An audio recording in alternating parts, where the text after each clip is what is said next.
पंजाब से रुक करते हैं। उत्तराखंड का यूपी से सटा वो राज्य जहां पर हर 5 साल में सत्ता बदलती रही है। जब से राज्य वजूद में आया है काफी ज्यादा उठापटक, इतने चुनाव नहीं हुए जितने मुख्यमंत्री उत्तराखंड में आ चुके हैं। उत्तराखंड को लेकर महापोल क्या कुछ कह रहा है, अलग अलग चैनल्स के मीडिया संस्थानों के एग्जिट पोल के मुताबिक उत्तराखंड की क्या तस्वीर है देखिए जरा। कुल 70 विधानसभा सीटें उत्तराखंड में।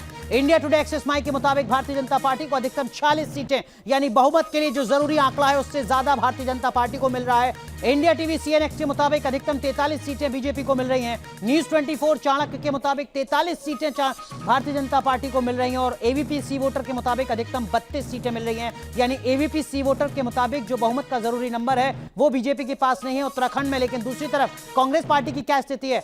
इंडिया टुडे एक्सिस माई के मुताबिक अधिकतम 30 सीटें, इंडिया टीवी सीएनएक्स के मुताबिक अधिकतम 32 सीटें, न्यूज 24 चाणक्य के मुताबिक 24 सीटें और एवीपी सी वोटर के मुताबिक अधिकतम 38 सीटें, यानी 70 सीटों की विधानसभा में जो बहुमत है वो सिर्फ एक एग्जिट पोल के सर्वे में मिल रहा है कांग्रेस पार्टी को। आम आदमी पार्टी एक तीसरी ताकत के तौर पर उत्तराखंड में उतरी थी। शुरुआत में मुख्यमंत्री के चेहरे का ऐलान किया था, तमाम वादे किए जा रहे थे। अधिकतम 4 सीटें यहां पर सिर्फ एक एग्जिट पोल में मिल रही है। इंडिया टीवी और न्यूज 24 के मुताबिक तो खाता तक नहीं खुल रहा है। एबीपी के मुताबिक अधिकतम 2 सीटें, इंडिया टुडे के मुताबिक अधिकतम 4 और अन्य अधिकतम 7 एग्जिट पोल में नजर आ रहे हैं। इस 4 अलग अलग एग्जिट पोल के मुताबिक एनके सर जो तस्वीर निकल कर आ रही है उत्तराखंड की, उसके मुताबिक भारतीय जनता पार्टी एक बार फिर सत्ता में नजर आ रही है। हालांकि टक्कर महापोल में नजर आ रहा है क्योंकि कुछ और एग्जिट पोल भी हैं जिसमें कुछ और चीजें सामने आ रही हैं। लेकिन कुल मिलाकर आम आदमी पार्टी का बहुत ज्यादा असर नहीं है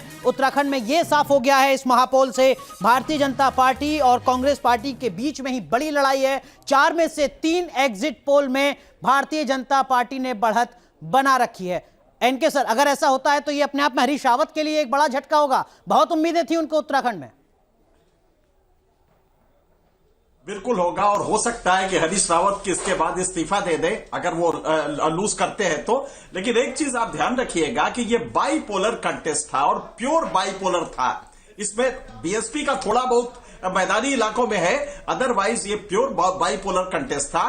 बाईपोलर की खासियत ये होती है कि 2-3% का अगर वोट एक तरफ स्विंग कर जाए तो इसमें 20-25 सीटों का अंतर पड़ जाता है। यहां असेंबली छोटी है तो कम से कम 10 सीटों का अंतर पड़ जाता है। तो अगर आप ये देखें, इसमें सेफोलॉजी गलत हो सकती है, पोल साइज गलत हो सकता है, एग्जिट पोल भी गलत हो सकते हैं। और इसीलिए आप देखें कि एक पार्टी 48 भी दे रही है, एक सर्वे 38 भी दे रहा है कांग्रेस को। तो मुझे लगता है कि लेकिन बाकी चारों जो कह रहे हैं ये पॉसिबल है अगर बीजेपी रिटेन करती है जितनी उसकी सत्ता के लिए। अगर वो रिटेन भी करती है तो ये अपने आप में एक बड़ी चीज होगी और तब माना जा सकता है कि हम लोग का असेसमेंट उतना सही नहीं था जो पहले हम लोग कर रहे थे यहां के बारे में। और ये हम अपनी गलती भी स्वीकार करते हैं कि मुझे भी ये असेसमेंट नहीं था। बिल्कुल शास्त्री जी, मैं उम्मीद करता हूं कि उत्तराखंड के एग्जिट पोल को लेकर आपका जवाब थोड़ा अलग होगा, कुछ नया होगा।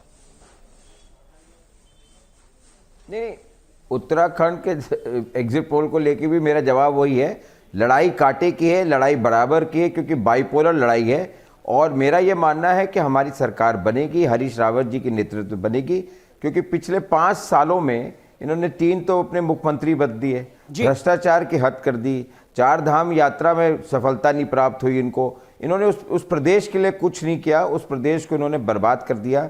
मेरा ये मानना है कि देवभूमि इस बार नया मुख्यमंत्री हरीश रावत। अपराजिता सारंगी, उत्तराखंड तो संभवतः वो राज्य था जिसको आपकी पार्टी के नेता भी मानकर चल रहे थे कि शायद इस बार लूज कर जाएं। एग्जिट पोल ऐसा नहीं होने दे रहा है। देखिए, ऐसा है कि जैसा अनुमान था वैसा ही हुआ। हम उत्तराखंड में दूसरी बार सरकार बनाने जा रहे हैं और मुझे लगता है यह हम लोगों ने जो विकास के कार्य किए हैं उस पर लोगों ने ठप्पा लगाया है। हमें विपुल जन समर्थन मिला जब हमारे वरिष्ठ नेतागण वहां गए थे, रैलियां की थी, सभाएं की थी और हमने वहां काम किया है। देखिए, हम 2017 से 2022 अपराजिता जी, एनके सर कुछ कहना चाह रहे हैं। काम किया होता तो 3 मुख्यमंत्री क्यों बदले गए वो सवाल होगा, लेकिन एनके सर कुछ कहना चाह रहे हैं। एनके सर, अब मैं यही कह रहा हूं कि अगर आपने विकास के कार्य इतने किए थे तो मुख्यमंत्री क्यों बदल रही थी? 3 मुख्यमंत्री अगर आपने बदल दिए तो विकास के कार्य हुए कैसे थे? आप तो मुख्यमंत्री बदलती रही। देखिए, सिस्टम से विकास के कार्य होते हैं। ऐसा नहीं है कि मुख्यमंत्री के बदलने से या उनके में परिवर्तन काम होने अफसर से करते हैं, नेता नहीं विकास के करवाते। कार्य ठप हो जाते हैं, ऐसा नहीं है। मैं आपको बता दूं कि यह कर्मी आधारित दल है, कर्मियों का दल है, तो इसलिए क्रेडिट जो मोदी भी जी को कर्मी भी नहीं है जाना उन्हें बड़ा चाहिए। प्राधान्य दिया जाता है। और धामी साहब युवा हैं, हम युवा नेतृत्व वहां चाहते थे और इसीलिए धामी साहब को लाया गया। ठीक है, तो बहुत ही अच्छा काम हुआ है। आप जानते हैं कि जिस तरह का काम हुआ है इसी की वजह से हमें इतना ठीक है। जन सवालों समर्थन के लिए मिला है। 10 मार्च का दिन भी छोड़ देते हैं। अपराजिता सारंगी, आज आपका दिन है। एग्जिट पोल एक के बाद एक राज्यों को आपकी झोली में डाल रहे हैं। अब तक कम से कम 2 राज्य तो आपके पास आ चुके हैं।